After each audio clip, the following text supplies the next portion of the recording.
of reasons reminding you of why you're not worthy, right? We notice it, we pull our attention away. Doesn't mean that I'm going to feel worthy immediately. Does mean, though, that I can show up and begin to show up in actions of worth. How might someone who is worthy treat themselves generally or in this moment? If we weaken that belief network by pulling our attention away every time it fires, and if we're now strengthening a new belief network, now we have the beginnings of a new network that will, over time, take over where that old network existed. The number one health and wellness podcast.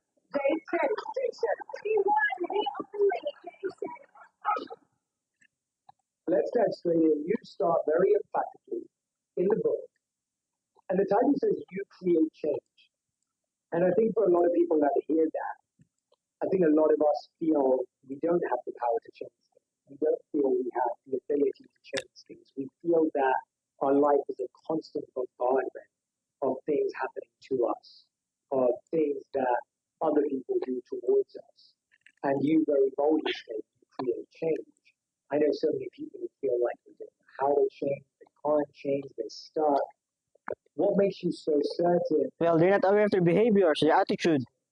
I think, too, nowhere is this the reality of being stuck so prevalent, but in our relationships, I think, and that's really what inspired this new work is to understand why is it, because what I would hear after writing my first book, How to Do the Work, from many individuals on the healing journey, I'm making traction, I'm starting to feel good in my life, and I'm feeling either ready to be in a relationship, or I'm in a relationship, and it's in my relationship where I'm really stuck. And similar to what I talked about in my first book, so much of how we relate is governed by our subconscious mind. Well, because you prioritize something, there's a boundary To answer your question really to your simply, needs. why we don't believe we can create change is because of everything that's happening beneath the iceberg, if you will, or in our subconscious mind within our relationships. Everything from beliefs about ourselves, as you even shared in the intro, roles and identities that we've learned to play, deep rooting, which contains moments of nervous system dysregulation and reactivity, and ultimately, when you have these chain of events, these meanings, interpretations that our subconscious mind is making to the happenings or not happenings in our relationship, when that is connected then to physiological shifts in my body, those nervous system moments of dysregulation, and then when we tune in, typically, is either mid-reaction or somewhere shamefully post-reaction. And until we pay conscious attention or simply awareness to all of the different parts of the story that contributed to what feels like an instinctive reaction. I'm compelled to do this thing. I can't stop behaving in this way, or the world continues to create the same struggles, the same feelings, the same cycles. And I think it then becomes It's a routine. that we don't feel like we have. Keep following the process. And I think how I convince us all that They don't make any progress, changes. aware of what's going on beneath the surface, as we become aware of the beliefs and the physiology that is driving those changes, we can begin to create just a little bit of space. Because, I mean, I could sit up here and explain to many listeners why we don't feel. Because it's a routine, it's a habit. Body the practice of being able to pause before that habitual reaction. It's going to be really hard for me to convince us all that we can create change. But when we have the tools to view our internal world in a new way, including our body, and all of the stress reaction that's housed in it, then I think we do have that empowered shift where I can possibly convince you that there is choice and change is possible in the future. Absolutely. One of the things I hear a lot from our community and our audience when I'm talking to people is, Jay, I'm just surrounded by toxic family members. I'm trying to change. I'm trying to be better. If there's someone in my family. Well, sometimes it's your pride. They make a mistake sometimes too. There'll be someone. Well, admit it. Will say something. It's a level of maturity. There'll be someone that I'm living with in the house every day who sees me meditate, who sees me trying to work out, but has something condescending to say. How do I navigate this toxic person that I can't just distance myself from? I can't run away from them. They're in my life. What do I do? And I think an empowering shift we can make is to even just first ask ourselves that question, what can we do? Because I think it's really natural to instinctively say, well, I shouldn't have to do anything if this toxic person could be more supportive of this positive habit, or if this person could be a little less whatever, they're bringing to the table, I could then feel different. I think the shift of empowerment happens when we say, let's let's assume and even expect that this person doesn't change, that these comments continue, the lack of support, whatever it is, and especially when it's within our Yeah, family, lack of support and let's maybe. offer a bit of insight. I think a lot of times we do struggle and will continue to struggle. Or maybe you're not kind to yourself, Long-term embracing relationships, change, there have been expectations embracing new that have things. been validated over time. And so we really do fall into these kind of learned dynamics. So as we begin even to shift into something positive for ourselves, for the relationship, it's going to challenge the dynamics of the system, because what the person on the other end will be experiencing is something new. And I'm very intentionally using that word because while we all can create, and this is the case for all the change that we can create at any time in our life, our nervous system prefers the habitual. And even within these roles in our relationships, people have learned to predict that we show up in predictable ways. Because we're not kind Don't, it actually activates now a to ourselves. response If based you're on kind to yourself, you're willing to change, you want to improve, progress. I went to that description, of course, because But no, sometimes it's a process. that awareness You're following that process step by step. with the person sharing that comment with us, with the person not supporting us in that way differently. We can have a bit of compassion, maybe understanding where they're coming from. We might even shift our expectation of that person giving us the support or sharing with us something positive in terms of what it is that we're doing. If we give up that expectation, I think a lot of us can learn to navigate those relationships, because what causes our suffering, in my opinion, is the unmet expectation. But then, of course, I want to just touch quickly on the reality, sometimes of boundary changes, of new limits, maybe conversations, topics that we don't bring. Yeah, once you get hit in the middle, That we need the right target, the right strike, you're going to change. I was talking to someone I was coaching, and they were talking about a particular trait that they saw in their client. And I said, have you seen this trait before? And they said, yes. And I said, how many times have you seen it? And they thought about it for a second, and they said, every year we've been together. And I said, how long have you been together? And they said, 30 years. And it was really interesting because you addressed this at the start of the book, this idea that you can't, a lot of books have told us in the past that if we change our behavior, it will somehow change the behavior of the other person. But if you can mold and be malleable and manipulate your own words, thoughts, and actions, that somehow it will create a behavioral response from someone else. But I think what you're saying right now as well is that actually, even if we change our behavior, I don't think that's true. that is somehow going to inspire this other individual to do a U-turn is actually kind of like a fool's errand. Like, it doesn't seem to be something that's going to show. And I think that's kind of a hard reality to accept. We almost feel that we can get people to change, and they will change for me, and I am important enough. If they cared enough, they will change. So how do we let go of that expectation? How do we build a process and a system to actually recognize my expectation that this individual needs to shift, because I keep seeing the same pattern day after day, Yep. month after month, year after year, but I keep fooling myself that this will be the year they change, this will be the month that it all changes for me. I think a lot of times we set that expectation or have that fantasy for the future Well, change means protection. if you want to really change, you're willing to embrace an uncomfortable environment What is happening? The fact that this until you get used to do it. 30 plus years, Until you get used to the kind of environment. that would cause a lot of grief, a reckoning almost, maybe even a new choice point where this person would be at a crossroads. Either I remove this expectation and then modify in terms of what this relationship is or means to me, or maybe I determine I can't do that. And now I might need to shift or remove myself from the relationship. And this kind of thinking, which I'm going to call right now immature thinking, but not as a derogatory label, more as a developmental stage. And I think it's really emblematic of what happens in childhood for a lot of us. A lot of us in childhood spent a lot of time when we didn't have the physically present or the emotionally attuned caregiver that we needed in this kind of fantasy world. Because the pain of being rejected, of not feeling the support and the attunement Well, I need to dress myself. is so great. And I think a Prove that lot they're making a mistake. that as a That's the only thing. pattern into adulthood. with Watch this good idea people, expert that people, I can just imagine educate creating yourself, this future in my master mind discipline, that keeps me separate self-management, self-leadership. of my present moment. I think a lot of times Why should I cry? expectations on our partner, right? The give best one will come. all of our power, all of our control, even for very well-intentioned reasons. Sometimes we want to support them.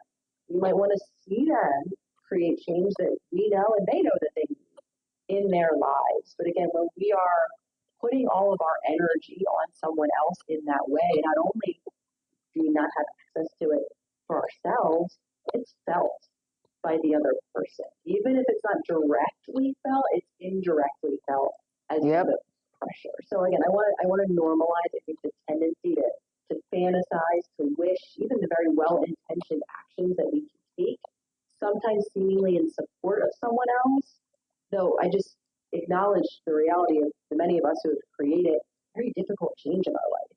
It takes a daily commitment of having new experiences that will challenge our nervous system and learning how to create change anyway. So with that said, having this idea that someone else can or will change for us is putting an unrealistic expectation on that person, because the only person that can create change is us and our commitment and our showing up day in, day out. And Our understanding, yeah, your belief.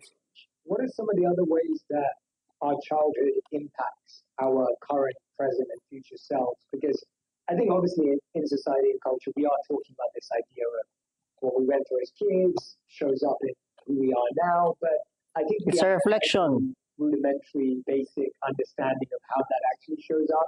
And I don't know if we're always The as core moments. I found Start to realize things. this, the more subtle my understanding became of myself. So, for example, at one point I realized that one of my caregivers had always given me a lot of love, but they also made me feel guilty when I didn't reciprocate that love. And I found myself replicating that in loving relationships. It's such a subtle, hidden thing where I would only give love, but then express words or behaviors that would make the other person feel guilty if I didn't feel like they lived up to my version of it. And it took me a while to really recognize that, to heal that, to remove that from my vocabulary and my behavior. But knowing that it wasn't something that was bad about me or that I created or that I could blame and recognize was so powerful. But what are the ways in which our early childhood experiences are affecting our current relationships and, of course, future relationships? I think this conversation into the subtlety of it is so foundationally important, because I know that there's a lot of us, especially as we kind of progress through adulthood, that has this idea that childhood is decades ago. It's actually a space that I don't want to go back to. Right, I'm an adult now, and it doesn't impact me, because I do think we look for the kind of more obvious signs, but there are so many kind of ways in which, from what we were made in childhood to directly or indirectly think about ourselves, ultimately becomes those deep-rooted beliefs that we carry and continue to think about ourselves into adulthood. In terms of our emotions, the way in which we were allowed to express our emotions, the support we had in which navigating our emotions, simply the level of attunement that our caregivers gave us will directly impact our current relationship in adulthood with our emotions and our ability to be responsively present to them as opposed to reactive. And the way those identities that you talked about earlier, the way in which we learned in childhood to Yeah. connect or relate, which for a lot of us meant Develop. shoving down parts of our self-expression, right? Not showing certain aspects of our thoughts, of our emotions, of our just general self, and or amplifying other aspects. So really simply, how at one time we had to connect with or relate to another individual ultimately becomes those same roles that we play in our current relationship. So when we begin to truly understand not only the individual impact, right? Do I know myself? Do I know how to navigate my emotions? Do I know how to give and receive support? Are you aware to your own actions? Relationally, You understand what you're doing. so much is a Right? rendering or an artifact in my You know, is it good? who we Is it once bad? Is it had to be. benefit all the people around you or just yourself? Sense of adults who don't Because you are selfish. have the emotional resilience that they need to remain responsive to their emotions, and who are showing up in all of these, kind of masks, playing all of these roles, and are feeling deeply unfulfilled, even those of us that are actively in relationships. Yeah, I feel like there's this contention between a lot of us in relationships are fighting for who we were. Like there's a defense to this is how I've been raised, this is what I think is right, this is what I've been told, these are my beliefs. And then there's another part of us that's trying to then cater to and sway towards Where there's a lack of viewing take on some of yours as well. the meaning of that under that belief. Conflict on an identity level because we're wondering, well, what parts of myself do I leave behind? But then am I trading for their values? Then are their values right? How do you kind of make sense of all of that? Because it seems like you've got your early childhood Yeah. impact. The person you have a relationship with is their early childhood impact. You've now Where there's a lack of viewing, there's a lack of viewing your own actions. Now you have to face the consequence, the result, what you're doing. You may not be aware of theirs, and so you don't have any context of theirs. So it feels like there's a lot of unknown unknowns in a lot of relationships, and then you're fighting about the dishes or the the bills, or you're fighting about something that feels very current. But would you say that actually a lot of it is based on pre-existing data? I think you beautifully described why relationships are so complicated, why, as I said in the beginning, so many of us continue to struggle, or wherever we are on our healing journey within our relationships, because we do have all of these influences, many of which that are out of sight. Negativity, yeah. Ourselves, of course, because we can only receive information that partners, The behaviors that we embrace. like the individual Yeah. journey of awareness. So Because even we create first, that kind of process step by step our past that you don't have to think of the consequence, possibility, or the result present to of your what future actions. patterns we are carrying in Well, that's a problem. relationship. And then once I think we get really clear in terms of what is on our side of the street, then we can simply, before we know the details of what is in the subconscious world of our potential partners or our loved ones, we can always have awareness that they have that world, right? That many of the fights that we're having, like you're sharing, many fights I have had over dishes isn't necessarily about dishes at all. For me personally, I know that there was a lot of reactivity that I used to have when I would get home from work, and I would come home and dishes weren't done in the sink. Mm-hmm. And for me, again, all beneath the iceberg, what was happening is I went through as if I was removed or brought right back in time to childhood, where I lacked the emotionally attuned caregiver, though I had a caregiver who was the way she expressed love, my mom, was through daily self-care, making sure that there was dinner on the table, making sure that the dishes were done. Those were not chores that I had as children. So for me, I had this. There's a lack of training, those acts of service, showing empathy. someone's consideration. We have to show empathy, yeah. So now flash forward in time, when those kind of household duties aren't done, regardless of how my partner. Because they're not showed up, trained. and there were many moments where I was welcomed home with support, with interest, with curiosity. How was my day going? Open for me to talk and share how my day went. Yet my laser focus on the lack of the dishes being done, Mm-hmm. and the fact that brought me back as if I was the child who didn't have that level of attunement, even though it was available in my adult moment. It was as if my focus deleted it. I was back in time. I removed it, and I reacted right from that place. So, just using my example, your example, all of these really beautifully give us when a moment in time elicits a really big reaction. And this isn't to say, I want to be really careful here. The emotion that I was feeling in the moment of the dishes was very real. Physiologically, right? Tension in my muscles. My heart was racing. I was having an emotion. It's not to shame ourselves in that moment. Going back in time doesn't negate Yeah. the reality of the emotional experience that we're having, which is why a lot of us feel out of control. That's what I'm saying. There's a lack of empathy. A responsive choice. Feel like we are instinctually kind of compelled to react in that one way, though we do have that choice. If we can teach ourselves again that separation, if we can understand that big emotions are real, though a lot of times do indicate something from an earlier time, and a lot of times it explains why our reaction can be on the more immature, again, just developmental side of things. Yeah, no, I'm so glad you read that because I think that is such a poignant example of how this all works. Well, we become immature because there's a lack of what they call self-responsibility. You don't understand that word, responsibility. So, Nicole, like, what do we do do with that awareness? Because I think a lot of people will recognize, oh, got it. I've just heard what Nicole said. Yeah, that's right. When my partner does X, it reminds me of how my parent did Y. Or when my partner doesn't do Y, it reminds me of when my parent did X. So whatever it may be, that version that you have while you're listening right now. And for everyone who's listening and watching, I think we go, I see that. But I've crossed that bridge so many times that I've got so used to feeling that it's not only is it real, but it's true to me. That if someone doesn't do the dishes, they don't care about it. Like, we've put that meaning to it, right? We've ascribed that very There's a lack of training self-worth that's make them immature because they don't know the word responsibility. times that it's gone on and on and on. Let's say we're fortunate enough to even get that awareness, because even that requires so much work to even be able to admit that even though it's real, even though I feel it, even though it feels true, that it necessarily isn't true. It's just a belief that I built over time. What do I do with that awareness? Because I feel so conditioned by it. I feel so stuck in it. And guess what? My partner still doesn't do the dishes, even when they understand this. So where do I go from there? What do I do? I think that first piece of communication can go a long way.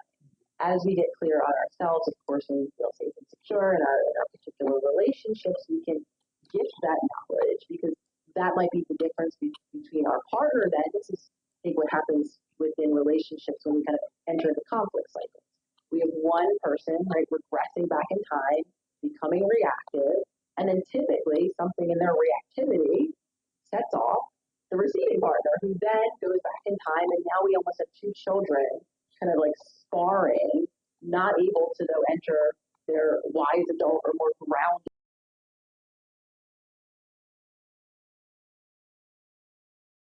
if you will, mind. So for a lot of people, that awareness is incredibly helpful, right? For a partner in a moment to say, okay, this isn't really about the dishes, even though I'm feeling very frustrated and I'm getting yelled at, the dishes aren't done right now. I maybe can compassionately breathe through. For the person who's uncovering, there's important information in these moments. Again, not to throw away the emotion or to shame ourselves for having it. Those emotions carry important information, right? So if at the bottom of this, for a lot of us, there is an unmet need. Maybe it's not, maybe the support I need that moment isn't about the dishes, but maybe there is support I'm needing in a different area or a different type of support that I could benefit from. So understanding what's driving our reactivity, I think, can give us not only the language to communicate, it can give us clarity on what's really going on, which then can give us flexibility in other ways that we can attempt to get that need back. Because this is where I think it gets even more complicated. What many of us are seeking, me, right? Even if I came home and all of the dishes were done, that wasn't going to remove what I felt in the kind of like pit of my heart. And Yeah. I do it. That's what that's the CGI plan. Remember, there was Understanding. feeling on my chest. That wouldn't remove that feeling, because where that was coming from was from a lack of emotional attunement.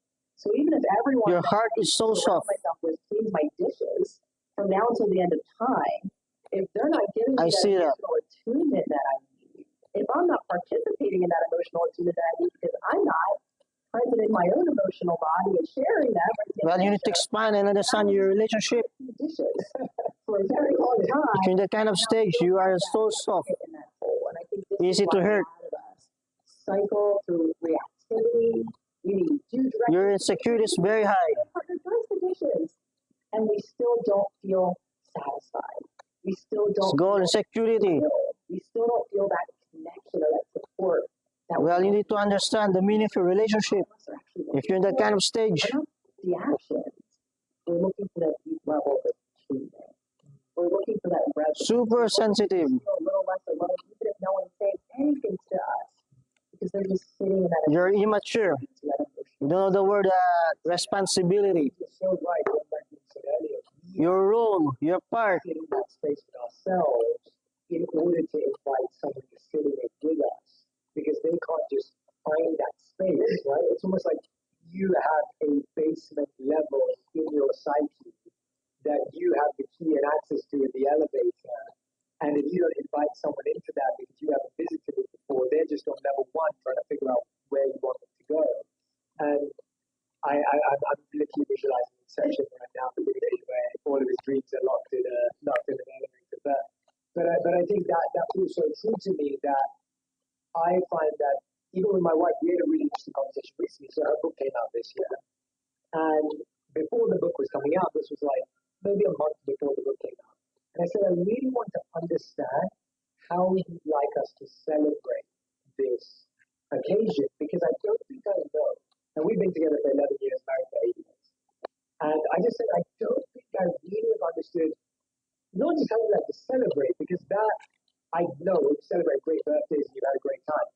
But I don't know how you'd like to celebrate this occasion in your life. It's different. I don't want to take it like anything. I said, my assumption, which would be wrong because it's a projection of how I'd like to be celebrated, mine would be to throw you a big party, invite all your friends over, and have loads of great food and everything. But I was like, I think that's wrong. Like I know that. So how? And she said something really beautiful. She goes, I felt like we celebrated it last night. I was like, what do you mean? And she was like, well, we had our friends over. I cooked for them from the cookbook. I made meals for them. They all really enjoyed the food. And I was like, yeah, but we didn't like that. It was just a dip. And she was like, that's how I like to celebrate it because I can cook what I love, the people I love, and they appreciated it.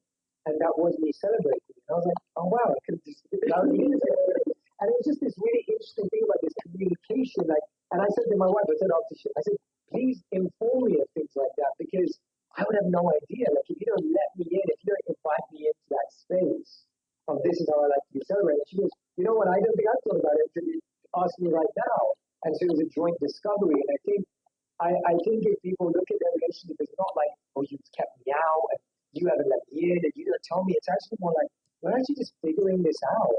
Like both of us are in awareness that we're figuring this out. I think that's such a beautiful story. I'm smiling. I was so struck when I first met Lolly. I've been with her for a little over 10 years now. And she had such a curiosity, one of the things that attracted me very early on to her about everything. She's just so interested in life, people, understanding them. And this was completely different than the experience I had in my family. I was never necessarily asked what I thought about certain things or how I was experiencing certain things that more or less kind of we operated with this kind of unified front in the family with a lot of projection. If one member felt or thought this thing, there was an assumption that everyone thought or felt that same way. So now flash forward decades and I'm with Lolly, who's always curiously asking me my perspective on things, how I'm experiencing things, what I think, and I was so shocked and at a loss, if I'm honest. I had a hard time answering a lot of her curiosity in the beginning. Oh, God, me too.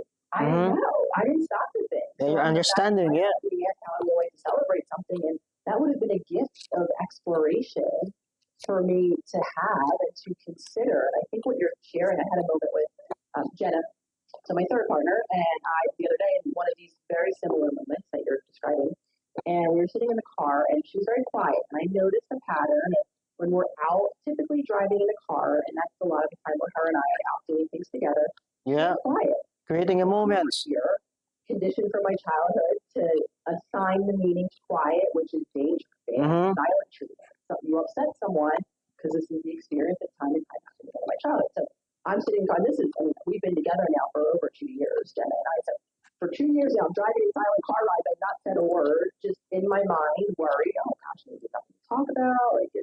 I had things on my mind. I would try to engage conversation. She would give me one word answer. So finally, just last week, I said, I just want to bring something up. I noticed that you're quite quiet when we are out in the car together, and it makes a beautiful maybe shy awareness opportunity or couple awareness where she was like, or hiding something. I guess I am. I really like to just look out the window and look at the scenery and listen to the music that we have on. It's really as simple as that. Meanwhile, I spent the better part of 2 years secretly worried, right? So I think these are really beautiful examples of how simple some of the steps that we can take are, and also how complicated humans make it because we do project.